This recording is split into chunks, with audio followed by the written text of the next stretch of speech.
अस्सलाम वालेकुम dear students. आज हम स्टार्ट करने लगे हैं जॉब ऑर्डर कॉस्टिंग। हम कॉस्ट अकाउंटिंग को लेके चल रहे हैं। तो इसका थर्ड चैप्टर है गैरिसन नोरीन की बुक से जॉब ऑर्डर कॉस्टिंग। इसमें हम दो चीज़ें समझेंगे। एक तो कौन सी जर्नल एंट्रीज पास की जाती हैं जॉब ऑर्डर कॉस्टिंग के हवाले से, और जॉब ऑर्डर कॉस्टिंग में पर यूनिट कॉस्ट कैसे कैलकुलेट की जाती है और कॉस्ट ऑफ गुड्स सोल्ड को कैसे कैलकुलेट किया जाता है, ये हम देखेंगे। तो सबसे पहले हम देख लेते हैं कि जॉब ऑर्डर कॉस्टिंग है क्या। यहाँ वो लिखते हैं many different products are produced each period. हर पीरियड में डिफरेंट तरह के प्रोडक्ट प्रोड्यूस की जाते हैं। जॉब ऑर्डर कॉस्टिंग में कस्टमाइज प्रोडक्ट की कॉस्टिंग की जाती है, यानी हर कस्टमर की मर्ज़ी के मुताबिक प्रोडक्ट बनाया जाता है। कस्टमर की ऑर्डर के मुताबिक, कस्टमर की डिमांड के मुताबिक, उसकी वांट नीड के मुताबिक प्रोडक्ट बनाया जाता है। उसमें वही स्पेसिफिकेशंस रखी जाती हैं, वही कैरेक्टरिस्टिक्स होती हैं जो एक ऑर्डर देने वाला ऑर्डर कर रहा होता है, ठीक है। और जो भी प्रोडक्ट बनाई जाती है उसकी अलग अलग कॉस्टिंग की जाती है। तो जो भी ऑर्डर हमें रिसीव होता है हम उसको एक जॉब का नाम देते हैं कि ये हमारे लिए एक जॉब है, जॉब ए, जॉब बी या जॉब सी, या हम उस जॉब को उस ऑर्डर देने वाले के नाम के साथ भी मुंसलिक कर सकते हैं कि अली जॉब, असलम जॉब, इस तरह भी हम नाम दे सकते हैं। या किसी कंपनी ने ऑर्डर किया तो कंपनी के नाम के साथ भी वो जॉब मुंसलिक कर सकते हैं कि इसने इतने प्रोडक्ट बनाने का हमें ऑर्डर दिया है और हम ये प्रोडक्ट बना रहे हैं, और जितनी जितनी कॉस्ट इस जॉब पे लग रही है वो सारी उस जॉब में कैलकुलेट करेंगे और एंड में जाके देखेंगे कि टोटल कितनी कॉस्ट बनी, और उस लिहाज से फिर हम सेलिंग प्राइस डिसाइड करेंगे। असल में कॉस्टिंग हम कर इसलिए रहे होते हैं कि सेलिंग प्राइस डिसाइड की जा सके कि एक प्रोडक्ट के बनने पे कितनी कॉस्ट आ रही है, फिर उसका सेलिंग प्राइस क्या रखना चाहिए। सेलिंग प्राइस के लिए हम दर हकीकत कॉस्टिंग देख रहे होते हैं कि हमारे प्रोडक्ट पे कितनी कॉस्टिंग आ रही है। अब जो प्रोडक्ट कस्टमाइज प्रोडक्ट होते हैं उनकी जब कॉस्टिंग होती है तो उसे जॉब ऑर्डर कॉस्टिंग कहते हैं। और प्रोसेस कॉस्टिंग इससे अगले चैप्टर में जाकर देखेंगे। जब एक होमोजीनियस एक ही तरह के प्रोडक्ट्स बन रहे होते हैं, कस्टमर की मर्ज़ी नहीं देखी जाती, कस्टमर के ऑर्डर को नहीं देखा जाता, बल्कि एक ही तरह के प्रोडक्ट्स बनाए जा रहे होते हैं सारे कस्टमर्स के लिए, तो तब हम प्रोसेस कॉस्टिंग यूज़ करते हैं। अभी हम इस चैप्टर में जॉब ऑर्डर कॉस्टिंग यूज़ करेंगे। अगले पॉइंट में वो ये लिखते हैं products are manufacture to order, ठीक है ना। प्रोडक्ट्स जो मैन्युफैक्चर किए जाते हैं वो ऑर्डर के मुताबिक किए जाते हैं। जैसे इसकी मिसाल, एक सिंपल सी मिसाल आप शादी कार्ड की ले लें कि जो भी एक पर्सन शादी कार्ड बनवाने आता है वो अपनी मर्ज़ी के मुताबिक उस पर चीज़ें लिखवाता है। तो उस शादी कार्ड पे जो एक्सपेंस इनकर हो रहे हैं वो हर कस्टमर के अलग अलग हो रहे हैं, ठीक है ना। जितने भी कस्टमर्स हैं, जितने भी ऑर्डर्स हमें रिसीव हो रहे हैं, हर कस्टमर के अलग अलग जॉब जो है ना, जो उसके जॉब के नेम के साथ मुंसलिक कर देंगे, और जो कॉस्ट इनकर होगी वो हम रिकॉर्ड करेंगे कि भाई इस फ़लाँ पर्सन ने ये चीज़ें शादी कार्ड पे रिक्वायर्ड की थी, ये क्वालिटी उसने रिक्वायर की थी कार्ड की, ठीक है ना, गत्ते वगैरह की। तो कुछ की कॉस्ट ज़्यादा हो सकती है, कुछ की कम हो सकती है, मतलब डिफरेंट प्रोडक्ट्स हैं। जब डिफरेंट प्रोडक्ट्स की बात आएगी ना तो उसमें जॉब ऑर्डर कॉस्टिंग यूज़ होगा। फिर आगे वो लिखते हैं cost are traced or allocated to job. अब हर जॉब पे कॉस्ट लग रही होती है, ठीक है ना। एज अ होल तो पूरी ऑर्गेनाइजेशन पे बहुत सारी कॉस्ट लग रही होती हैं, लेकिन जिस जॉब पे स्पेसिफिकली जो जो कॉस्ट इनकर हो रही होती है उसे ट्रेस भी किया जा सकता है। ट्रेस मतलब डायरेक्ट कॉस्ट जो होगी वो हम ट्रेस करेंगे, और कुछ कॉस्ट हम एलोकेट कर रहे होते हैं। मैंने आपको पिछले लेक्चर्स में समझाया था कि डायरेक्ट कॉस्ट और इनडायरेक्ट कॉस्ट। डायरेक्ट कॉस्ट वो होती है कि जो ट्रेस की जा सके पर यूनिट, लेकिन इनडायरेक्ट कॉस्ट वो होती है जो पर यूनिट ट्रेस ना की जा सके। तो इसमें जॉब के ऊपर जो ऑर्डर हमें रिसीव हुआ है उसके ऊपर अब डायरेक्ट कॉस्ट भी लग रही होती है, इनडायरेक्ट कॉस्ट भी लग रही होती है। जो डायरेक्ट कॉस्ट होती है उसे हम ट्रेस कर रहे होते हैं, यानी एक जॉब पे जितनी डायरेक्ट कॉस्ट आई है वो डायरेक्ट उसे लिख देंगे। और कुछ ओवरहेड कॉस्ट होती हैं जो एक जॉब के ऊपर नहीं लग रही होती, जो एज अ होल पूरी ऑर्गेनाइजेशन में जितना भी काम हो रहा है सब के ऊपर लग रही होती है, हर जॉब के ऊपर लग रही होती है। पूरे साल में जितने भी हम काम करेंगे सब ऑर्डर्स के ऊपर वो कॉस्ट लग रही होती है। तो फिर उसको हम ट्रेस नहीं कर सकते, उसको एलोकेट करते हैं, ठीक है ना। हम एक रेट डिटरमाइन करते हैं। अभी आगे जाके मैं आपको बताऊंगा कि वो किस तरह रेट हम एस्टिमेट करते हैं, फिर उस रेट के मुताबिक कॉस्ट को एलोकेट कर देते हैं और फिर साल के एंड में जाके देखते हैं कि हमने जो रेट लगाया था कितनी कॉस्ट लगी थी और एक्चुअल में ओवरहेड कितना बना था। फिर उनका कंपैरिजन करते हैं, फिर कॉस्ट ऑफ गुड्स सोल्ड को बढ़ा देते हैं या कम कर देते हैं, डिफरेंस देखते हैं कि कितना डिफरेंस था, हमने जितना एस्टिमेट किया था और एक्चुअल में कितना है। ये आगे जाके अभी आएगा। आगे वो कहते हैं cost record must be maintain for each distinct product or job, यानी कॉस्ट जो रिकॉर्ड है हर प्रोडक्ट की अलग अलग रखी जाएगी। यही चीज़ मैं बार बार जिक्र कर रहा हूँ कि जो भी कॉस्ट है, जो भी जॉब है, हर जॉब की अलग अलग रिकॉर्ड रखा जाएगा कि इस पर कितना डायरेक्ट कॉस्ट लगा, कितना इनडायरेक्ट कॉस्ट लगा, उसका अलग अलग रिकॉर्ड रखा जाएगा। अच्छा, अब वो यहाँ पे मिसाल दे रहे हैं। मिसाल के तौर पर प्रिंटिंग की मिसाल जॉब ऑर्डर कॉस्टिंग में ली जा रही होती है। हर पर्सन अपनी मर्ज़ी से किताब छपा रहा होता है, किसी के पेजेस ज़्यादा होते हैं, किसी के कम होते हैं, ठीक है, और कोई पेपर की क्वालिटी अच्छी रिक्वायर कर रहा होता है, कोई नॉर्मल रिक्वायर कर रहा होता है, कोई कह रहा होता है कि जो है ना इसमें कलर्स भी यूज़ करें, कोई कह रहा होता है कि ब्लैक एंड वाइट यूज़ करें। हर एक की अलग अलग डिमांड है, फिर उनकी डिमांड के मुताबिक प्रिंटिंग की जाती है और फिर देखा जाता है कि इनकी ये जो बुक छप रही है इसके ऊपर कितनी कॉस्ट इनकर हो रही है, डायरेक्ट कॉस्ट कितनी आ रही है, इनडायरेक्ट कॉस्ट कितनी आ रही है, ओवरहेड कितना एलोकेट करना है इस पर। इसके अलावा बिल्डिंग कंस्ट्रक्शन के लिए, बिल्डिंग कंस्ट्रक्शन की अगर कॉस्टिंग करनी हो तो उसके लिए भी जॉब ऑर्डर कॉस्टिंग हम यूज़ कर सकते हैं, ठीक है ना। डिफरेंट जगहों पे बिल्डिंग्स बन रही होते हैं, कंस्ट्रक्शन ब्रिज बन रहे हैं या कोई घर बन रहे हैं। अब हर घर एक तरह के तो नहीं होते, डिफरेंट घर होते हैं, ठीक है ना। और कस्टमर की डिमांड के मुताबिक जो वो चाहेगा कि इस 10 मरले में मकान बना दो, कोई कहेगा 1 कनाल में बना के दो, कोई कहेगा या मिसाल के तौर पे 2 पर्सन है वो 1 कनाल में बनवाना चाह रहे हैं, लेकिन कोई जो है ना वो अच्छा मटेरियल यूज़ करवाना चाह रहा है, कोई नॉर्मल मटेरियल यूज़ करवाना चाह रहा है, कोई ज़्यादा कमरे रखवाना चाह रहा है, कोई कम कमरे रखवाना चाह रहा है। तो वो हर कस्टमर की अपनी अपनी डिमांड के मुताबिक जो डायरेक्ट कॉस्ट लग रही होगी, इनडायरेक्ट कॉस्ट लग रही होगी और ओवरहेड लग रही होगी। ओवर डायरेक्ट और इनडायरेक्ट तो डायरेक्टली ट्रेस हो जाएगी, इनडायरेक्ट जो लग रही होगी वो फिर हम उसको एलोकेट करेंगे उस बिल्डिंग के ऊपर। तो ये उन्होंने मिसाल दी है कि प्रिंटिंग हो, बिल्डिंग कंस्ट्रक्शन हो, या सर्विस फार्म में आ जाए तो हॉस्पिटल्स या लॉ फार्म। हॉस्पिटल हर मरीज़ जो है ना डिफरेंट नेचर का होता है, किसी मरीज़ को कोई बीमारी होती है, किसी को कोई बीमारी होती है, किसी मरीज़ के कोई डिफरेंट टेस्ट करवाने होते हैं, दूसरे मरीज़ के और टेस्ट करवाने होते हैं। हर मरीज़ की जो मेडिसिन होती हैं वो एक दूसरे से डिफरेंट होती हैं। तो हर मरीज़ का देखा जाता है कि इस मरीज़ पे कितना एक्सपेंस हुआ है, फिर उसके मुताबिक जो है ना कॉस्टिंग की जाती है। तो उसके लिए भी जॉब ऑर्डर कॉस्टिंग यूज़ की जाती है, लॉ फार्म्स के लिए भी। तो ये था इंट्रोडक्शन एक हल्का फुल्का जॉब ऑर्डर कॉस्टिंग का। ये एमसीक्यूज़ आप हल कीजिएगा, ट्राई कीजिएगा, ठीक है। अब यहाँ पे वही बात कर रहे हैं जो मैं बार बार आपको अभी जिक्र कर चुका हूँ। ये जो एक जॉब होती है, जॉब पे डायरेक्ट मटेरियल ट्रेस किया जाता है, क्योंकि डायरेक्ट मटेरियल पिछले लेक्चर में मैं आपको बता चुका हूँ कि वो ट्रेस किया जा सकता है per unit. Direct material directly trace किया जाता है। डायरेक्ट लेबर, जो डायरेक्ट लेबर है वो भी हर जॉब पे डायरेक्टली ट्रेस किया जा सकता है। अब जो ओवरहेड होता है ना, फिर उसको अप्लाई किया जाता है, एलोकेट किया जाता है। 2 वर्ड होते हैं, एक ट्रेस करना, एक एलोकेट करना। ट्रेस क्या होती है? डायरेक्ट चीज़ होती है, डायरेक्ट कॉस्ट। डायरेक्ट कॉस्ट में डायरेक्ट मटेरियल भी हो सकता है, डायरेक्ट लेबर भी हो सकता है।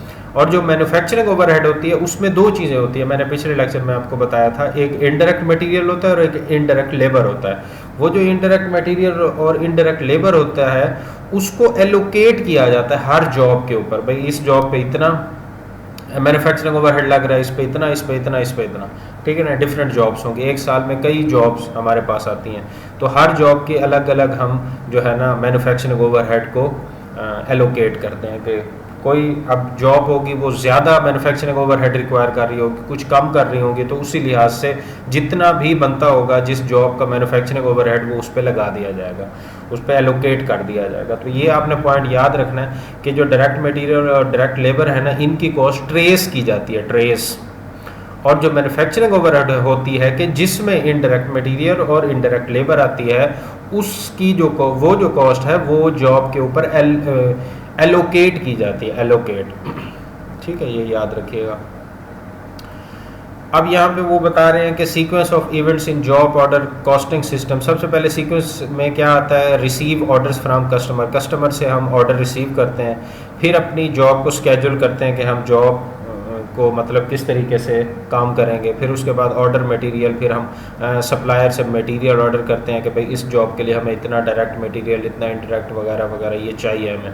हम सप्लायर से वो ऑर्डर करते हैं मटेरियल, और फिर उसके बाद हम प्रोडक्शन स्टार्ट कर देते हैं। तो ये इवेंट्स की एक तरतीब है कि किस तरह इवेंट्स को लेके जाते हैं। यहाँ से भी MCQs बन सकता है, लेकिन पीछे जो मैंने बहुत ज़्यादा डिटेल में डिस्कशन की है, यहाँ से लाजमी कोई ना कोई MCQs आपको नज़र आएगा, ठीक है ना, कि कौन सी कॉस्ट ट्रेस होती है, कौन सी कॉस्ट एलोकेट होती है, ये आपको पता होना चाहिए।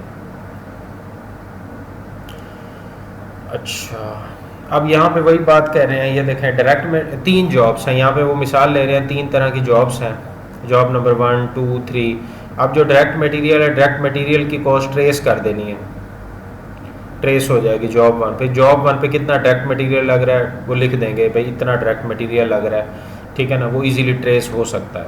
जॉब 1 पे लग रहा है, जॉब 2 पे, जॉब 3 पे, जितना जितना लग रहा है वो हर पे ट्रेस हो जाएगा, ठीक है। यहाँ पे लिखते हैं चार्ज भी यूज़ कर सकते हैं, charge direct material and direct labour cost each job as the work is perform.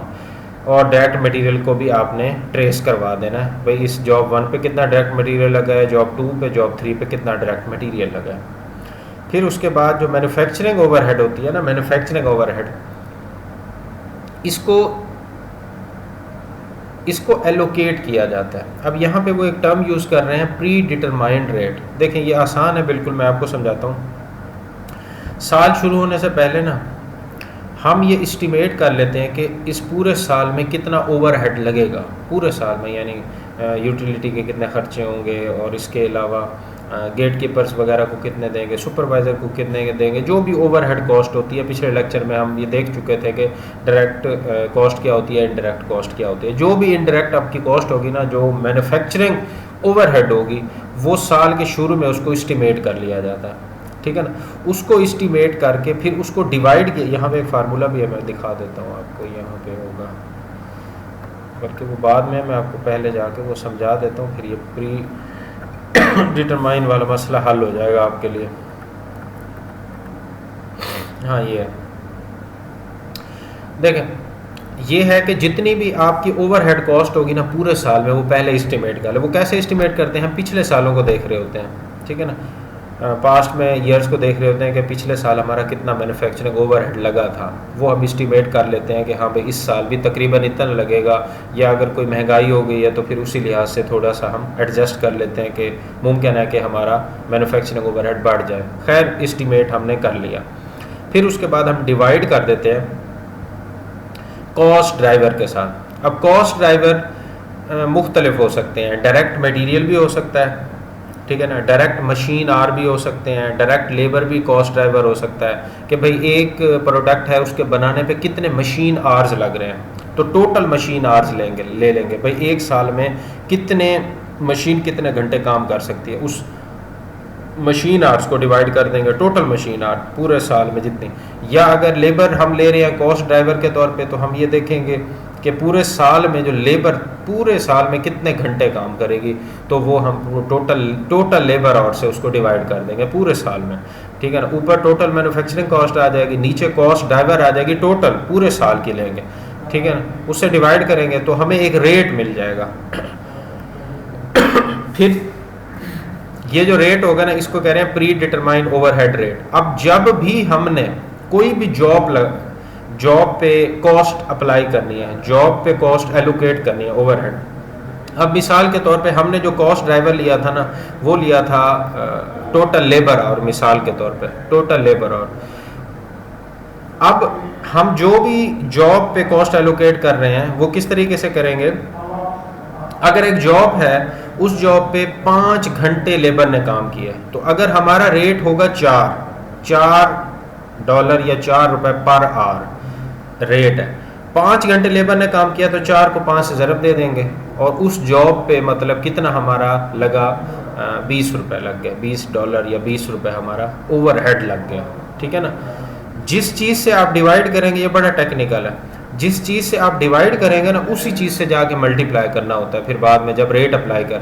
अगर आपने डिवाइड किया टोटल मशीन आवर से, तो फिर आप जब ओवरहेड अप्लाई कर रहे होंगे ना, तब आप देखेंगे कि आपने कितने, आपकी मशीन ने इस जॉब पे कितने घंटे काम किया है, तो उन घंटों के साथ फिर उस रेट को मल्टीप्लाई करेंगे तो वो आपका जो ओवरहेड रेट होगा ना, ओवरहेड कॉस्ट होगी, वो अप्लाई हो जाएगी उसके ऊपर, जॉब के ऊपर, एक स्पेसिफिक जॉब के ऊपर। तो ये आप लोगों ने यहाँ समझ लेना है कि इस रेट को कैसे कैलकुलेट किया जाता है। टोटल मैन्युफैक्चरिंग ओवरहेड आपने ले लेनी है, नीचे आपने कॉस्ट ड्राइवर लेना है। अब कॉस्ट ड्राइवर डिफरेंट तरह के हो सकते हैं, जो भी आप लोगे फिर उसी से आपने मल्टीप्लाई करना है बाद में जाके। इससे overhead total estimated manufacturing cost आ जाएगी, नीचे कॉस्ट ड्राइवर आ जाएगा, फिर इसका आंसर जो आएगा वो एक रेट बन जाएगा हमारे लिए। फिर उस रेट को मल्टीप्लाई किस चीज़ से करना है, कॉस्ट ड्राइवर से हमेशा करना होगा। अगर मशीन और कॉस्ट ड्राइवर ले रहे हैं तो फिर देखेंगे कितने घंटे मशीन काम कर रही है, फिर उतने घंटों के साथ। ये नहीं है कि आपने कॉस्ट ड्राइवर तो मशीन आर ले लिया, फिर जब इस रेट को अप्लाई कर रहे हैं तो आप लेबर आर ले रहे हैं कि कितने घंटे लेबर ने काम किया, फिर ऐसा नहीं होगा। जिस चीज़ को आप कॉस्ट ड्राइवर बना रहे हैं उसी चीज़ के साथ बाद में जाके आप मल्टीप्लाई करेंगे कि जब आप रेट अप्लाई कर रहे होंगे। अभी हम इसकी एक मिसाल भी देखेंगे तो फिर आपको मज़ीद वाज़ेह हो जाएगा इंशाल्लाह। अच्छा, अब हम यहाँ पे आ जाते हैं, ये हम पढ़ रहे थे भाई डायरेक्ट मटेरियल, डायरेक्ट लेबर, ये तो आपकी हो जाएगी ट्रेस, और जो मैन्युफैक्चरिंग ओवरहेड है इसका रेट अप्लाई करेंगे। इसलिए उसने कहा है apply overhead to each job using a predetermined rate. यानी प्री डिटरमाइंड रेट क्या, ये हम एस्टिमेट करते हैं साल के शुरू में, ठीक है ना, हमारा ये रेट है, ओवरहेड हम इस तरीके से अप्लाई करेंगे, ठीक है ना। अगर कॉस्ट ड्राइवर हमारा लेबर आर था तो हम इस तरह अप्लाई करेंगे कि इस एक जो जॉब 2 है इस पे 5 घंटे लेबर ने काम किया, और जो हमारा रेट था प्री डिटरमाइन वो है $4 का, ठीक है ना। $4 जो है ना पर आर है, पर लेबर आर है, तो 4 को 5 से ज़रब दे देंगे तो 20 जो है ना $20 मैन्युफैक्चरिंग ओवरहेड जॉब 2 को एलोकेट हो गए। इस तरीके से करेंगे। अच्छा, अब कुछ और इम्पोर्टेंट चीज़ें हैं वो हम समझ लेते हैं कि जॉब ऑर्डर कॉस्टिंग, जो जॉब ऑर्डर कॉस्टिंग होती है ना, इसमें एक शीट यूज होती है जॉब कॉस्ट शीट, जो इस तरीके की होती है जॉब कॉस्ट शीट, ये वाली job cost sheet. Job cost sheet में ना सारी डिटेल दी होती है कि डायरेक्ट मटेरियल आपने कितना यूज़ किया, डायरेक्ट लेबर कितना यूज़ किया, और मैन्युफैक्चरिंग ओवरहेड कितना अप्लाई किया, कितना एलोकेट किया। जॉब कॉस्ट शीट ना एक हर जॉब की अलग अलग कॉस्ट शीट बनाई जाती है जिसमें उसकी डिटेल लिखी जाती है, जैसे जॉब नंबर आपने दे दिया, उसके बाद डिपार्टमेंट, फिर जो है ना जॉब स्टार्ट कब हुई, फिर उसको कंप्लीट कब हुआ, कितने यूनिट आपने बनाए उस जॉब के, ठीक है ना। फिर डायरेक्ट मटेरियल कितना आपने यूज़ किया, डायरेक्ट मटेरियल यहीं से अमाउंट ले लेंगे, डायरेक्ट लेबर कितना यूज़ हुआ, कॉस्ट समरी बना दी मतलब। तो ये होती है जॉब कॉस्ट शीट के जो क्या बता रही होती है, इसकी टिपिकल जो डेफिनेशन है बुकिश वो देख लेते हैं। The primary document for tracing the cost associated with a given job, यानी जॉब पे जो कॉस्ट इनकर हो रही है वो सारी इसमें रिकॉर्ड की जाती है। जितनी भी कॉस्ट, सिर्फ कॉस्ट नहीं रिकॉर्ड की जाती बल्कि जॉब के हवाले से और भी जो इन्फॉर्मेशन है कि जॉब स्टार्ट कब हुई थी, कंप्लीट कब हुई थी, कितने यूनिट बनाए उस जॉब में, वो सारी चीज़ें भी यहाँ पे होती हैं, ठीक है ना। यूनिट शिफ्ट भी यहाँ आ जाता है कि किस डेट को आपने जो है ना यूनिट्स शिफ्ट कर दिए, तो इस तरह की सारी डिटेल यहाँ आ जाती है। तो इसका सिर्फ नाम याद रखना आपके लिए ज़रूरी है। MCQs के हवाले से आपसे ये नहीं पूछा जाएगा कि इसे बना के दो, लेकिन ये आपको पता होना चाहिए कि जॉब कॉस्ट शीट होती क्या है, ठीक है। हल्का सा इसका ओवरव्यू आपको पता होना चाहिए क्या क्या चीज़ें इसमें होती हैं जॉब कॉस्ट शीट।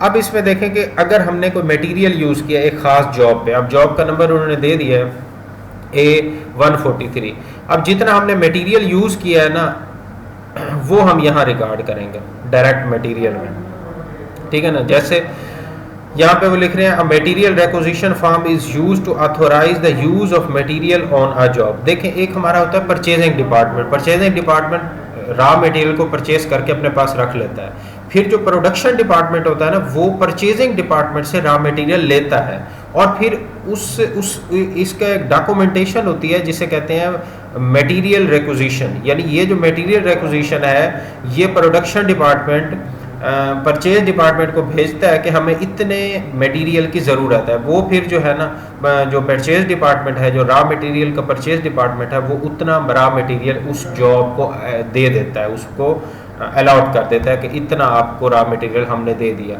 अब वो यही बात कर रहा है कि a material requisition form is used to authorise the use of material on the job, यानी जॉब पे कितना मटेरियल यूज हुआ है उसके लिए हम मटेरियल रिक्विजिशन फॉर्म को यूज करेंगे। ठीक है ना। मटेरियल रिक्विजिशन नंबर इधर लिखा जाता है यहाँ पे, यहाँ ये देखें, एक मिनट, हाँ उसने ये जो है ना ये आपकी हो गई जॉब कॉस्ट शीट हो गई। जॉब एक होती है मटेरियल रिक्विजिशन फॉर्म जिसका मैं अभी बता चुका हूँ, फिर नहीं बताने वाला। ये मटेरियल रिक्विजिशन फॉर्म है। मटेरियल रिक्विजिशन फॉर्म में बताया जाता है कि वो फलां जॉब के लिए, भाई जॉब नंबर A143 के लिए हम इतना रॉ मटेरियल ले रहे हैं। ठीक है ना। ये सारा उसकी डिटेल डिस्क्रिप्शन बता दी जाती है, क्वांटिटी बता दी जाती है, यूनिट उस कितने का एक यूनिट है और टोटल कितनी बनी, यानी 116 जो डॉलर है इतने का हम मटेरियल जॉब नंबर 143 के ऊपर लगा रहे हैं। ठीक है ना। तो ये यहाँ पे आके हम रिकॉर्ड कर देंगे। ये देखें, एक मिनट, ये देखें, यहाँ पे आके हम उस रिकॉर्ड कर देंगे। और फिर ये रिक्विजिशन का नंबर होता है। रिक्विजिशन कौन सा, मटेरियल रिक्विजिशन, उसका नंबर ये देखें X76890 है ना, यहाँ पे भी नंबर उन्होंने दिया होगा, ये है, ये देखें रिक्विजिशन नंबर, ताकि वो मैच किया जा सके बाद में। ये हमने जहाँ जाके लगा दिया, ये 116 डॉलर, और यहाँ पे नीचे भी आपने लिख देना है कि डायरेक्ट मटेरियल कितना आपने यूज़ कर लिया, 116। ठीक है ना। ये तो है रॉ मटेरियल, यानी डायरेक्ट मटेरियल को यूज़ करने का तरीका। मटेरियल रिक्विजिशन फॉर्म यूज़ होता है, परचेज जो डिपार्टमेंट है उससे हम ये ले लेते हैं मटेरियल और फिर उसको यूज़ करते हैं, फिर उसका प्रॉपर रिकॉर्ड भी रख लेते हैं और उसकी कॉस्ट भी देख लेते हैं कि इस जॉब पे कितनी कॉस्ट लग रही है। ये हो गया। फिर उसके बाद बारी आती है लेबर की, डायरेक्ट लेबर की। अब डायरेक्ट लेबर के रिकॉर्ड के लिए हम यूज़ करते हैं टाइम टिकट। टाइम टिकट इसे देख लेते हैं आगे। Employee time ticket, employee time ticket जो है ना इस तरह का एक डॉक्यूमेंट होता है जिस पे लिखा होता है कि ये भाई एम्प्लॉय जो है ना, आई एम स्किल्ड जो भी है पर्सन, ये इस पर्सन ने इतने बजे से लेकर इतने बजे तक काम किया, टोटल जो उसके घंटे बनते हैं वो इतने हैं, और किस जॉब पे उसने काम किया, जॉब का नंबर भी लिखा होता है, इधर शो नहीं, हाँ ये लिखा हुआ है भाई इसने ये जॉब जो है ना A43 के ऊपर काम किया और कितने घंटे काम किया, 8 घंटे काम किया, और 1 घंटे काम करने का जो रेट था वो 11 था, तो इसके जो है ना $88 बनते हैं। एक तो इस एम्प्लॉय टाइम टिकट रिकॉर्ड रखने के दो फायदे हो गए। एक तो ये पता चल गया कि भाई फलां जॉब के ऊपर इतनी कॉस्ट लग रही है डायरेक्ट लेबर की, और दूसरा ये भी पता चल गया कि भाई एम्प्लॉय को अब हमने पे कितने करना है। ये तो एक दिन का काम हुआ ना। एम्प्लॉय अब ज़रूरी नहीं इस जॉब के ऊपर काम करे, वो और भी डिफरेंट जॉब्स के ऊपर काम करेगा, लेकिन यहाँ पे लिख दिया जाएगा भाई इतने घंटे काम किए है। यहाँ पे अगली जॉब पे अगर वो काम करता है A44 पे, A45, तो दो तरह का रिकॉर्ड रख लिया। एक तो एम्प्लॉय का भी रख लिया, दूसरा जॉब का रिकॉर्ड भी रख लिया कि जॉब उस जॉब पे कितने घंटे इस आदमी ने काम किया और कितनी कॉस्ट लग रही है जॉब के ऊपर। तो ये जो एम्प्लॉय टाइम टिकट है इसका जो बैलेंस होगा वो यहाँ हम यूज़ करेंगे। ठीक है ना। टिकट, आवर्स और अमाउंट, यहाँ जाके मैं दिखाता हूँ। यहाँ पे कितना है 88। तो अब ये देखें कि उसने 36 नंबर टिकट है। ठीक है ना। 8 घंटे उसने काम किया है और उसकी टोटल अमाउंट कितनी बनती है 88। अब ये हमें पता चल गया कि जो जो जॉब 143 है ना उस पे जो डायरेक्ट मटेरियल लगा है वो $116 का लगा है और जो डायरेक्ट लेबर लगी है वो $88 की। तो यहाँ भी हमने मजीद भी उसका रिकॉर्ड नीचे रख लिया। अब बात आती है मैन्युफैक्चरिंग ओवरहेड की। मैन्युफैक्चरिंग ओवरहेड अभी मैं बार बार आपको बता चुका हूँ कि ये इसका रेट अप्लाई किया जाता है। ठीक है ना। क्योंकि एक्चुअल मैन्युफैक्चरिंग ओवरहेड कितने इनकर हुए वो तो साल के एंड पे जाके पता चलेगा। साल के शुरू में हम एक रेट डिसाइड कर लेते हैं। ठीक है ना। और जो है ना उसके मुताबिक हम मैन्युफैक्चरिंग ओवरहेड को अप्लाई कर देते हैं। अब ये देखें हमारा जो रेट है ना वो है $4 पर डायरेक्ट लेबर आवर। पर डायरेक्ट लेबर आवर लिखा हुआ है, तो मतलब ये कि हम ये देखेंगे कि 8 घंटे लेबर ने काम किया है, तो 8 और एक घंटे का क्या रेट है 4, 8 मल्टीप्लाइड बाय 4 $32 यहाँ आ जाएगा। यानी मैन्युफैक्चरिंग ओवरहेड जो लगी है वो $32 लगी है इस जॉब के ऊपर। सही है। और ये रेट कैसे कैलकुलेट किया मैंने आपको पहले बताया। यानी टोटल मैन्युफैक्चरिंग ओवरहेड जितनी भी हैं आपके साल में वो आप एस्टिमेट करते हैं टोटल, और फिर उसको आपने डिवाइड किया होगा टोटल लेबर आर, जो पूरे साल के अंदर आप कितनी लेबर आर आप यूज़ करने वाले हैं उस पर डिवाइड किया होगा, तो आपके पास रेट आया होगा 4, ठीक है ना, $4। फिर अब $4 को जब आप अप्लाई कर रहे होते हैं तो फिर इस 4 को आपने मल्टीप्लाई फिर लेबर आर के साथ करना है। ऐसा नहीं है कि मशीन आर के साथ उसको मल्टीप्लाई कर देना या किसी और के साथ, ऐसा नहीं होगा। जिस चीज़ से आपने डिवाइड करके वो रेट निकाला था फिर मल्टीप्लाई भी उसी चीज़ के साथ आपने करना है। तो इस चीज़ पे आपने फोकस रखना है कि जो आपका कॉस्ट ड्राइवर होगा जब अप्लाई कर रहे होंगे तो फिर उसी चीज़ के साथ आप मल्टीप्लाई करेंगे। अब यहाँ पे वो ये कह रहा है $4 पर डायरेक्ट लेबर आर, तो कितने घंटे अब लेबर आर ने 8 घंटे काम किया, तो 8 के साथ आप मल्टीप्लाई कर देंगे 4 को, यहाँ उन्होंने किया भी होगा, ये देखें 4 के साथ मल्टीप्लाई किया और ये 32 आ गया। और यहाँ पे आपने यहाँ पे भी रिकॉर्ड कर देना है कॉस्ट समरी में 116 का डायरेक्ट मटेरियल लगा, डायरेक्ट लेबर 88 का लगा और मैन्युफैक्चरिंग ओवरहेड 32 का लगा, ठीक है। और 232 टोटल इसकी कॉस्ट लग गई। और जो यूनिट्स हैं, यूनिट जो है ना 2 यूनिट बना रहे थे हम, तो इसको डिवाइड करेंगे तो 118 का 1 यूनिट बना। अब 118 का 1 यूनिट बना, अब हमें पता चल गया कि 118 का 1 यूनिट बना है, तो फिर इसके मुताबिक हम अपना मार्जिन रखेंगे और फिर जिसने ऑर्डर किया था उसको बेचेंगे। 118 से अब ज़्यादा ही का बेचेंगे ना, हम नुकसान में तो नहीं बेचेंगे।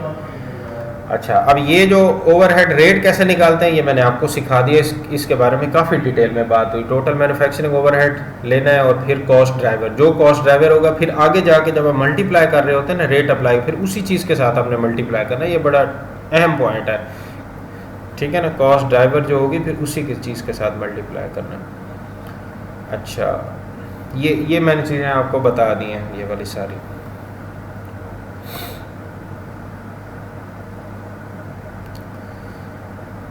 ये करने की ज़रूरत नहीं है, ये उसने मिसाल दी हुई है और मैंने आप लोगों को समझा दी। यहाँ पे ये देखें 6,40,000 वो कहता है इस्टीमेट किया और मैन्युफैक्चरिंग ओवरहेड पूरे साल का, ठीक है ना, साल के शुरू में ये इस्टीमेट किया जाता है।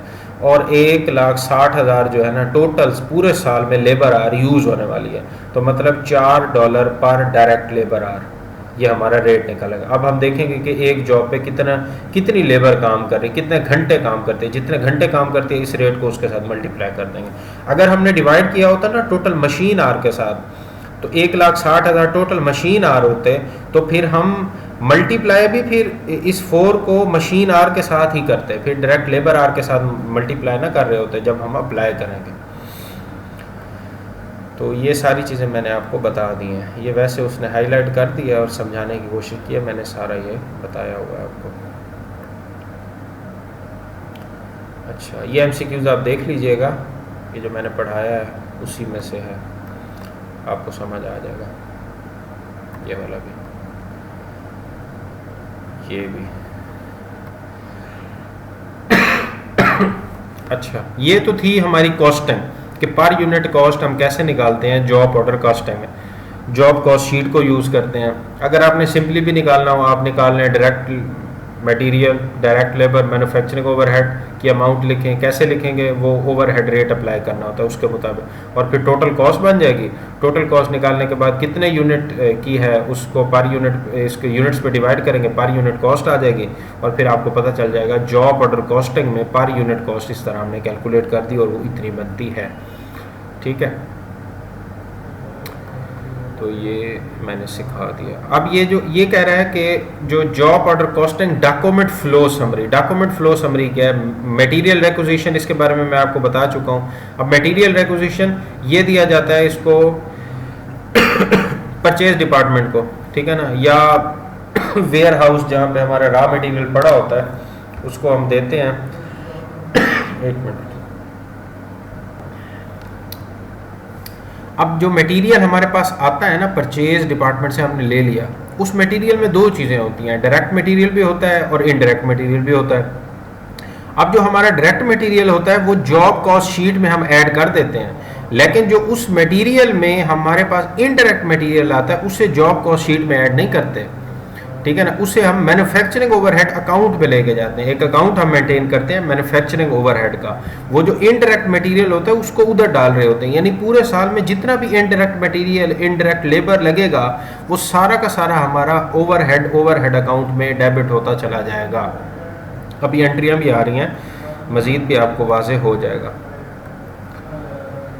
इसी तरह जो आपकी लेबर है, डायरेक्ट लेबर की जो कॉस्ट होगी वो तो जॉब कॉस्ट शीट में आ जाएगी, लेकिन जो इनडायरेक्ट लेबर है उसकी जितनी भी कॉस्ट बनती होगी वो आपकी मैन्युफैक्चरिंग ओवरहेड अकाउंट पे आएगी। वो जॉब कॉस्ट शीट में ऐड नहीं करनी। जॉब कॉस्ट शीट में या जॉब कॉस्टिंग के थ्रू जब पर यूनिट कॉस्ट कैलकुलेट कर रहे हैं तब तो हम रेट अप्लाई करते हैं। जितनी भी हमारी कॉस्ट इनकर हो रही होती है ना, हम उसे अलग रिकॉर्ड करते चले जाते हैं एक अकाउंट में कि जिसको कहते हैं मैन्युफैक्चरिंग ओवरहेड अकाउंट। और फिर साल के एंड में जाके देखते हैं कि एक्चुअल कितनी हमारी कॉस्ट आई थी और हमने अप्लाई कितनी की, एलोकेट कितनी की, एक्चुअल में कितनी एलोकेट। फिर उन दोनों का डिफरेंस निकाल के उसके बाद उससे ट्रीटमेंट करते हैं, अभी सीखते हैं उसके बारे में। अब ये देखें, यहाँ पे वो बता रहे हैं कि जो इनडायरेक्ट लेबर थी वो मैन्युफैक्चरिंग ओवरहेड में आ गई, ठीक है ना। फिर जो इनडायरेक्ट मटेरियल थी वो भी मैन्युफैक्चरिंग ओवरहेड में आ जाती है, ठीक है। और जो अदर आपके ओवरहेड्स होते हैं वो भी मैन्युफैक्चरिंग ओवरहेड में आ जाते हैं। और ये सारे के सारे फिर अप्लाई नहीं कर देते जॉब के ऊपर, ये इकट्ठा करते रहते हैं, पूरे साल का इकट्ठा होता रहता है। यानी manufacturing overhead debit debit debit debit debit होता रहता है। लेकिन जब हमने अप्लाई करना होता है ना, तो तब हम रेट को यूज करते हैं। उस रेट के मुताबिक हम हर जॉब के ऊपर वो कॉस्ट अप्लाई करते रहते हैं। ये वाली सारी अमाउंट उठा के उधर नहीं डाल देते, नहीं, अप्लाई करते हैं, ठीक है ना। उसी रेट के मुताबिक जो हमने पहले बनाया होता है, भाई इतने घंटे काम हुआ है तो इसको मल्टीप्लाई कर दो जो है ना डायरेक्ट लेबर के साथ, इतने घंटे डायरेक्ट लेबर ने काम किया। अगर मशीन आर हमारा कॉस्ट ड्राइवर होगा तो भाई इतने घंटे मशीन ने काम किया है, तो फिर जो है ना इस रेट को मल्टीप्लाई कर दो। फिर उस रेट के मुताबिक हम manufacturing overhead job cost sheet में अप्लाई कर रहे होते हैं। ये जो मैन्युफैक्चरिंग ओवरहेड जितनी भी कॉस्ट इनकर हो रही होती है, ये सारी की सारी उठा के उधर नहीं डाल देते। ये साल के एंड में जाके हम कंपैरिजन करते हैं कि हमने अप्लाई कितनी की और हमारी एक्चुअल में कॉस्ट कितनी आई मैन्युफैक्चरिंग ओवरहेड, फिर उसका डिफरेंस देखा जाता है।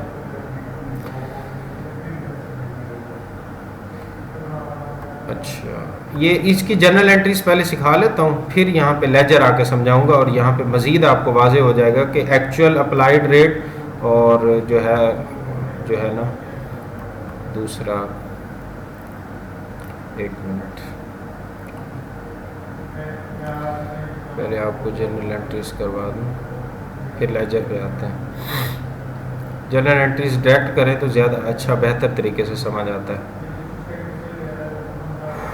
अच्छा जनाब, अब तक हमने सीखा था कि पर यूनिट कॉस्ट कैसे निकालते हैं, ठीक है ना। Direct material, direct labour, manufacturing overhead. Manufacturing overhead की अमाउंट कैसे लिखनी है, जितना भी मैन्युफैक्चरिंग इन्वेंट्री, इनडायरेक्ट मटेरियल या इनडायरेक्ट लेबर या कोई और ओवरहेड लग रहा है वो डायरेक्ट का डायरेक्ट लगा नहीं देना, बल्कि एक ख़ास रेट होता है, रेट के मुताबिक हम मैन्युफैक्चरिंग ओवरहेड हर जॉब पे एलोकेट कर रहे होते हैं और हम पर यूनिट कॉस्ट निकालना सीख गए। अब हमने ये देखना है कि कौन कौन सी जर्नल एंट्रीज की जाती हैं जब हम मटेरियल परचेज करते हैं या मटेरियल जॉब के ऊपर लगा रहे हैं, तो कौन कौन सी जर्नल एंट्रीज होती हैं, तो इनका जानना भी बहुत ज़रूरी है। आप ये देखेंगे सबसे पहले हमने रॉ मटेरियल परचेज करना होता है। रॉ मटेरियल अगर हम उधार पे परचेज कर रहे हैं तो रॉ मटेरियल डेबिट और account payable debit. Raw material हमारे पास आया है तो ये डेबिट हो जाएगा, एसिड है, और दूसरी साइड पे अकाउंट पेबल लाइबिलिटी क्रिएट हो गई। अगर कैश पे परचेज किया है तो अकाउंट पेबल की जगह कैश आ जाएगा। ये रॉ मटेरियल हमारे पास आ गया। अब इस रॉ मटेरियल में इनडायरेक्ट रॉ मटेरियल भी है और डायरेक्ट रॉ मटेरियल भी है, दोनों हैं, ठीक है। फिर जिस जॉब पे हमने इसको अप्लाई करना है, जिस जॉब पे हमने लगानी है ये कॉस्ट, ठीक है ना, रॉ मटेरियल की, तो वो उस जॉब के ऊपर हम लगा देंगे। कैसे भाई, ये जो रॉ मटेरियल है इसके दो पार्ट हैं, एक डायरेक्ट मटेरियल और एक इनडायरेक्ट मटेरियल। रॉ मटेरियल को जब हम जॉब के ऊपर लगा रहे हैं तो रॉ मटेरियल में कमी आ रही है ना, तो रॉ मटेरियल को हमने कर दिया क्रेडिट। दूसरी साइड पे हम डेबिट करेंगे वर्क इन प्रोसेस को। वर्क इन प्रोसेस उस जॉब की, जो भी जॉब होगी, जॉब जो है ना जो हम यूज़ कर रहे थे A143 थी, work in process direct material इसमें डाल देंगे वर्क इन प्रोसेस में, और जो इनडायरेक्ट मटेरियल होगा वो मैन्युफैक्चरिंग ओवरहेड में डाल देंगे। ये देखें, इसको जाके मैं आपको इधर लेजर में भी दिखाता हूँ।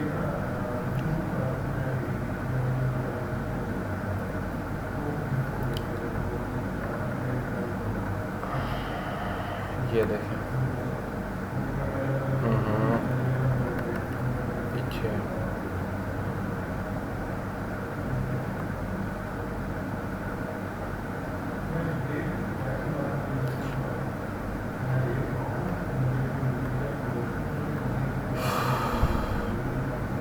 ये देखें, रॉ मटेरियल आपने परचेज किया था, रॉ मटेरियल डेबिट हो गया, और दूसरी साइड पे उसने शो नहीं किया अकाउंट पेबल का अकाउंट, वो भी एक होता है, वो क्रेडिट हो रहा होता है।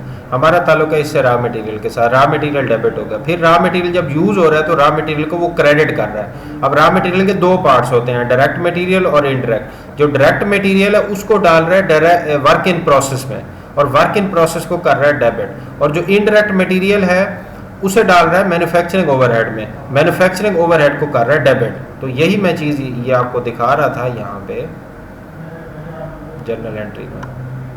ये देखें, रॉ मटेरियल के दो पार्ट, जितना डायरेक्ट मटेरियल होगा वो चला जाएगा वर्क इन प्रोसेस में, और जो इनडायरेक्ट मटेरियल होगा वो आपका चला जाएगा मैन्युफैक्चरिंग ओवरहेड में।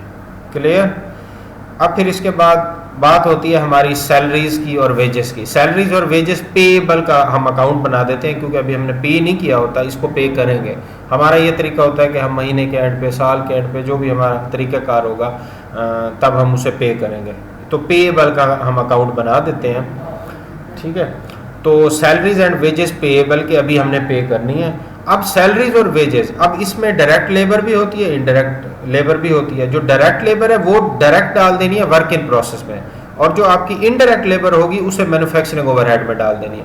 मीन जब आप डायरेक्ट लेबर को वर्क इन प्रोसेस में डालोगे तो वर्क इन प्रोसेस को डेबिट कर दोगे, और जो इनडायरेक्ट लेबर होगी अगर उसकी कॉस्ट आप डालोगे मैन्युफैक्चरिंग ओवरहेड में तो मैन्युफैक्चरिंग ओवरहेड को कर दोगे डेबिट। इसको लेजर में देख लेते हैं यहाँ पे।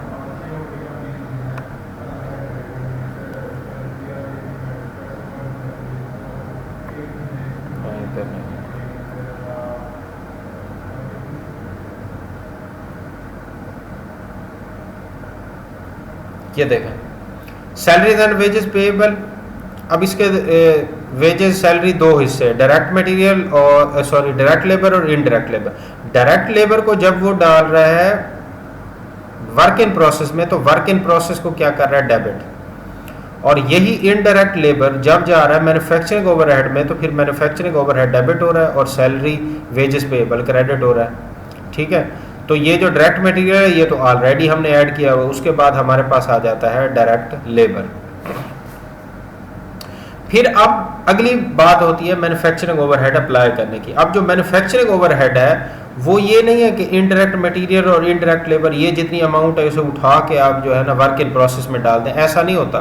ये जो मैन्युफैक्चरिंग ओवरहेड का अकाउंट होता है ये किसी खास एक जॉब से ताल्लुक नहीं रखता। ये वर्क इन प्रोसेस का जो अकाउंट है ये हर जॉब का अलग अलग होता है, जैसे job cost sheet, job number 1, 2, 3, 4, हर जॉब का अलग अलग वर्क इन प्रोसेस बनाया जाता है। लेकिन जो मैन्युफैक्चरिंग ओवरहेड है ना वो किसी एक खास जॉब का नहीं होता, बल्कि ओवरऑल हर जॉब का होता है, ठीक है ना। हर जॉब के लिए यूज हो रहा होता है। हर जॉब में जो भी इनडायरेक्ट मटेरियल या इनडायरेक्ट लेबर यूज हो रहा होता है हम उसे मैन्युफैक्चरिंग ओवरहेड में आके डेबिट डेबिट डेबिट डेबिट करते चले, पूरा साल उसे डेबिट करते चले जाते हैं। लेकिन जब हमने किसी एक खास जॉब पे मैन्युफैक्चरिंग ओवरहेड अप्लाई करनी हो तो हम क्या करते हैं, उसी रेट को यूज़ करते हैं कि जो साल के शुरू में हमने रेट बनाया होता है उसी रेट को अप्लाई करते हैं और मैन्युफैक्चरिंग ओवरहेड को क्रेडिट करते हैं उसी अमाउंट के साथ जो हमने की थी। वो 32 किया था ना, $32, तो $32 के साथ हमने मैन्युफैक्चरिंग ओवरहेड को क्रेडिट करना है और फिर उस स्पेसिफिक जॉब पे जाके अप्लाई कर देना है, ठीक है ना। मैन्युफैक्चरिंग ओवरहेड आपका क्या हो जाएगा, 32 से क्रेडिट हो जाएगा, $32 से, और वर्क इन प्रोसेस $32 से बढ़ जाएगा। मीन हमने डायरेक्ट मटेरियल और डायरेक्ट लेबर ये तो ट्रेस कर दी थी। अब जो मैन्युफैक्चरिंग ओवरहेड थी वो हमने करनी थी अप्लाई। उसके अप्लाई करने का हम तरीका ये था कि हमने उस रेट को यूज़ किया, वर्क इन प्रोसेस को हम डेबिट कर रहे हैं और दूसरी साइड पे मैन्युफैक्चरिंग ओवरहेड को उस ₹32 से क्या कर रहे हैं, हम क्रेडिट कर रहे हैं, ये $32 से क्रेडिट कर रहे हैं। ये सारी की सारी अमाउंट, ये बात याद रखिएगा।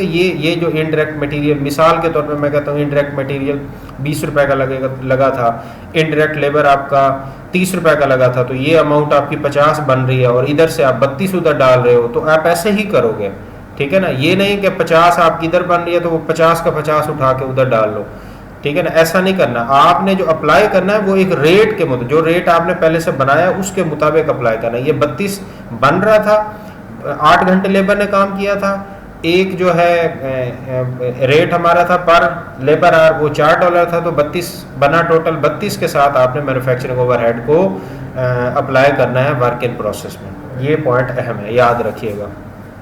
साल के एंड पे जाके हम देखते हैं कि कितनी हमारी एक्चुअल हमारा ओवरहेड था और कितना हमने अप्लाई किया, वो बाद में एंड पे जाके हम देखा करते हैं। ठीक है, तो इसकी जर्नल एंट्री भी देखते हैं यहाँ पे।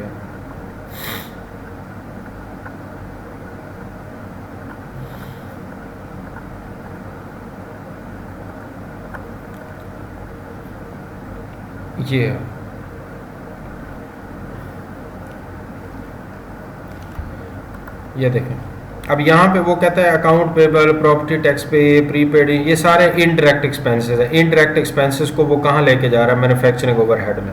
मैन्युफैक्चरिंग ओवरहेड को डेबिट कर रहा है और ये सारे एक्सपेंस आपके क्या हो रहे हैं? ये आपके क्रेडिट हो रहे हैं, मैन्युफैक्चरिंग ओवरहेड को डेबिट किए जा रहे हैं।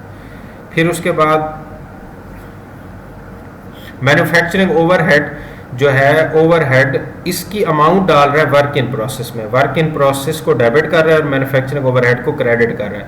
लेकिन ये जितनी अमाउंट है ये सारी की सारी नहीं डालनी। मिसाल के तौर पे ये जो बैलेंस बनता था मैन्युफैक्चरिंग ओवरहेड का, ये 3200 रुपये बनता था मिसाल के तौर पे, तो ये जो अमाउंट वो वर्क इन प्रोसेस में डाल रहा होगा ये 3200 नहीं बन रहा होगा, ये तो हम डाल रहे होंगे अपने रेट के मुताबिक, जो हमारा रेट होगा उसके मुताबिक, उस रेट को अप्लाई करके जो मैन्युफैक्चरिंग ओवरहेड आएगा उसके मुताबिक हमने मैन्युफैक्चरिंग ओवरहेड को क्रेडिट करना है और वर्क इन प्रोसेस को डेबिट करना है, वो रेट के जो हमने अभी सीखा था। अच्छा, फिर उसके बाद अब कुछ पीरियड एक्सपेंसेस होते हैं। एक तो प्रोडक्ट एक्सपेंसेस होते हैं जो मैन्युफैक्चरिंग एक्सपेंसेस होते हैं, और कुछ पीरियड एक्सपेंसेस होते हैं कि जिसे नॉन मैन्युफैक्चरिंग एक्सपेंस भी कहते हैं। उनकी जनरल एंट्री कैसे करेंगे? सैलरीज एक्सपेंसेस हम डेबिट कर देंगे और सैलरीज एंड वेजेज पेएबल कर देंगे, ठीक है ना, यानी अभी पे नहीं किए। इसके अलावा एडवर्टीजमेंट एक्सपेंसेस हम डेबिट कर रहे हैं, अकाउंट पेबल यानी अभी पे नहीं किए तो क्रेडिट कर रहे हैं, ठीक है ना। इनका ताल्लुक अब देखें, यहाँ पे ना रॉ मटेरियल का नाम आया है, ना वर्क इन प्रोसेस का आया, ना फिनिश्ड गुड का, क्योंकि ये जो खर्चे हैं ना ये पीरियड एक्सपेंसेस हैं, इनका ताल्लुक कॉस्ट ऑफ गुड सोल्ड के साथ नहीं है।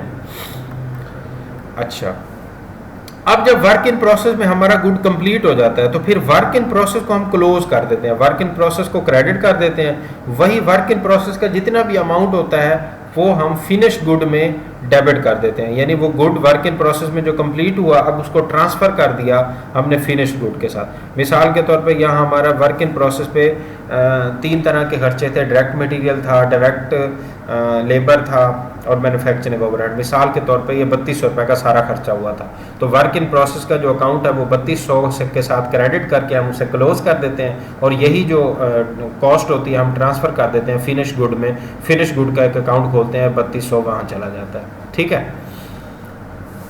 अब मतलब ये जो गुड है हमारा रेडी हो गया बेचने के लिए।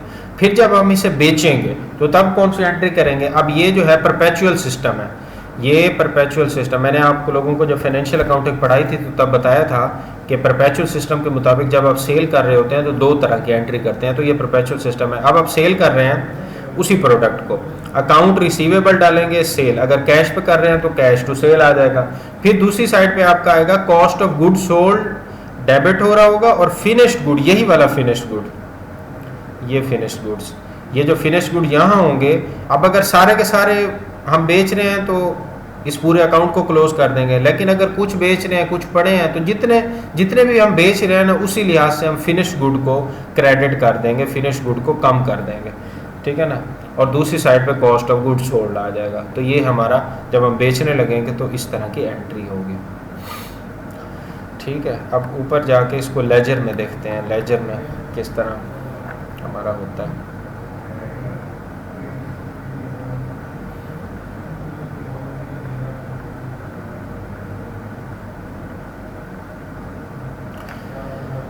ये देखें, अब वर्क इन प्रोसेस में हमने तीनों चीज़ें डाल दी होती हैं, डायरेक्ट मटेरियल, डायरेक्ट लेबर और ओवरहेड अप्लाई। जो ओवरहेड हमने अप्लाई किया था इस पर अच्छी डिटेल मैंने बताई है आपको, ठीक है ना, इस पर गलती नहीं करनी कभी भी आप लोगों ने।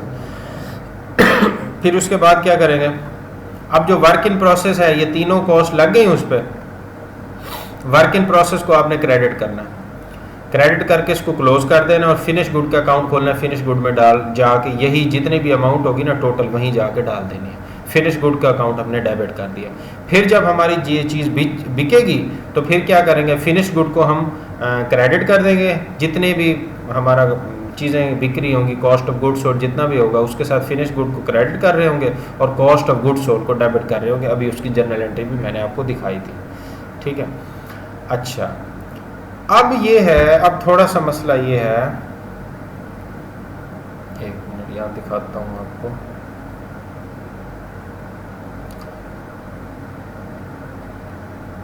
अच्छा, अब ये देखें, ये मैन्युफैक्चर, अब साल का एंड हो गया, साल के एंड में हमने देखा कि हमने हमारा जो एक्चुअल ओवरहेड है ना वो 6,50,000 है एक्चुअल ओवरहेड, ठीक है।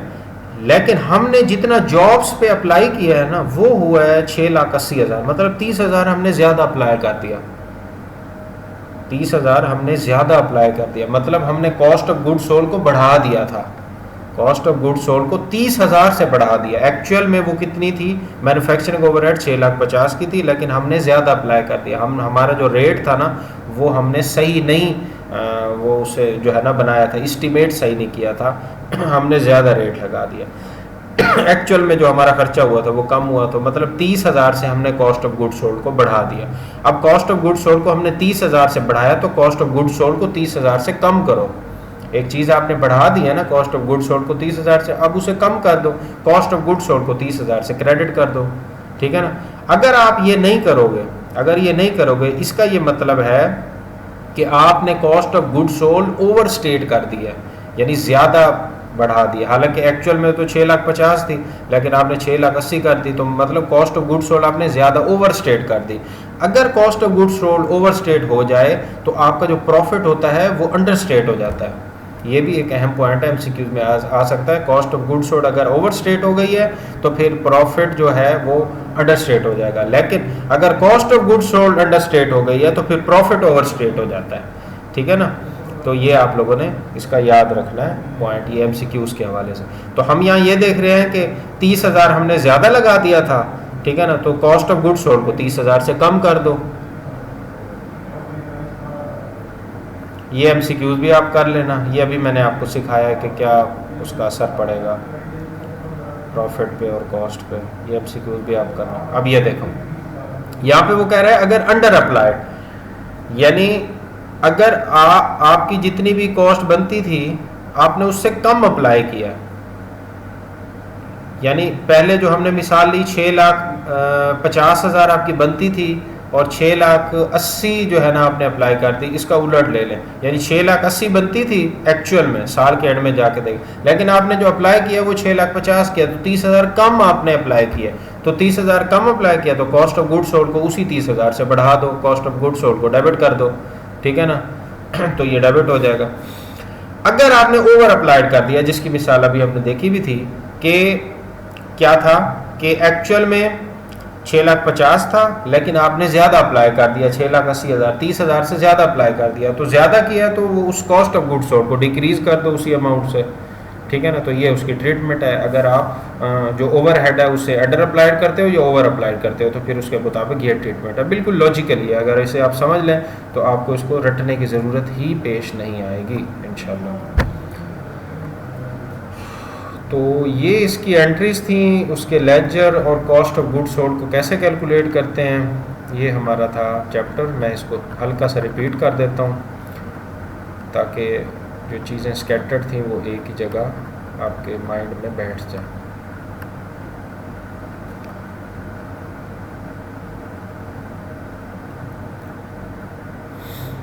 अच्छा, चैप्टर नंबर 3 हमने स्टार्ट किया था जॉब।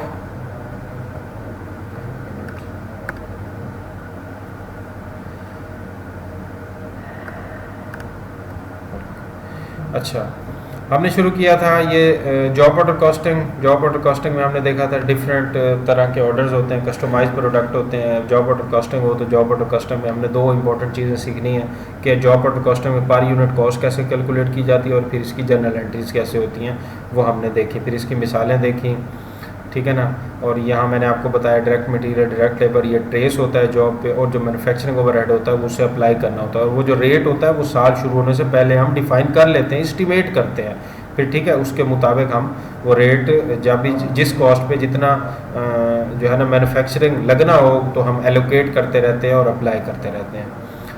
ये भी आसान था। ये फिर हाँ, जॉब कॉस्ट शीट के बारे में देखा था हमने। भाई जॉब कॉस्ट शीट क्या होती है, एक मिनट। जॉब कॉस्ट शीट में सारी जो है ना कितनी कितनी कॉस्ट इनकर हुई है एक जॉब के ऊपर, वो सारा लिखा होता है, और मज़ीद मटेरियल रिक्विजिशन का नंबर भी लिखा होता है। हाँ, ये भी आप याद रखिएगा, जो मटेरियल रिक्विजिशन है ना, it is a subset of job cost sheet. Employee time ticket is the subset of job cost sheet, यानी जॉब वो ये मेन ये डॉक्यूमेंट होता है। इसको सपोर्ट करने के लिए मटेरियल रिक्विजिशन डॉक्यूमेंट और एम्प्लॉय टाइम टिकट, इन वो जो दो डॉक्यूमेंट हैं ये इस डॉक्यूमेंट को सपोर्ट करते हैं, ठीक है ना। अब इसमें होता क्या क्या है, ये तो इसके नाम से शो है, इसको हमने पढ़ लिया था, ठीक है ना। ये मटेरियल रिक्विजिशन फॉर्म इस तरह होता है, जब परचेज डिपार्टमेंट से हमने कोई मटेरियल लेना हो तो फिर हम इस तरह उसे रिक्विजिशन फॉर्म बना के देते हैं और फिर रिकॉर्ड रखते हैं उसका।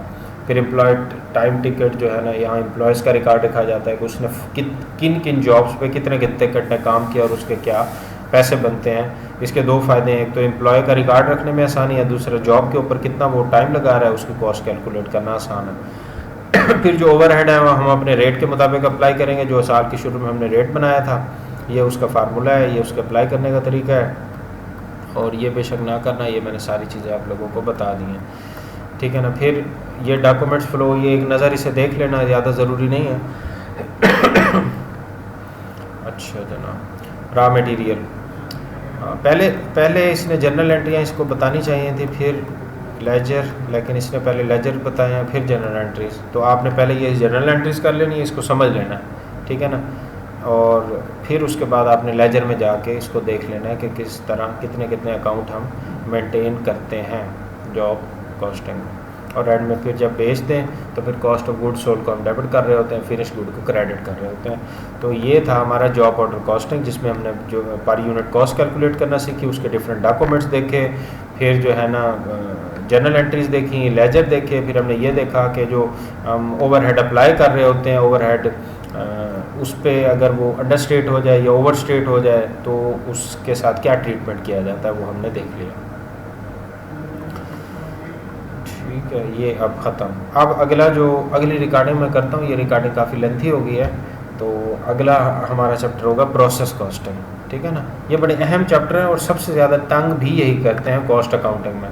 तो मैंने तो पूरी कोशिश की है कि जॉब ऑर्डर कॉस्टिंग आपको सही तरीके से समझ आ जाए और फिर आपको कोई मसला ना हो। इंशाल्लाह प्रोसेस कॉस्टिंग में भी मेरी कोशिश यही रहेगी। ओके जी, अल्लाह हाफ़िज़।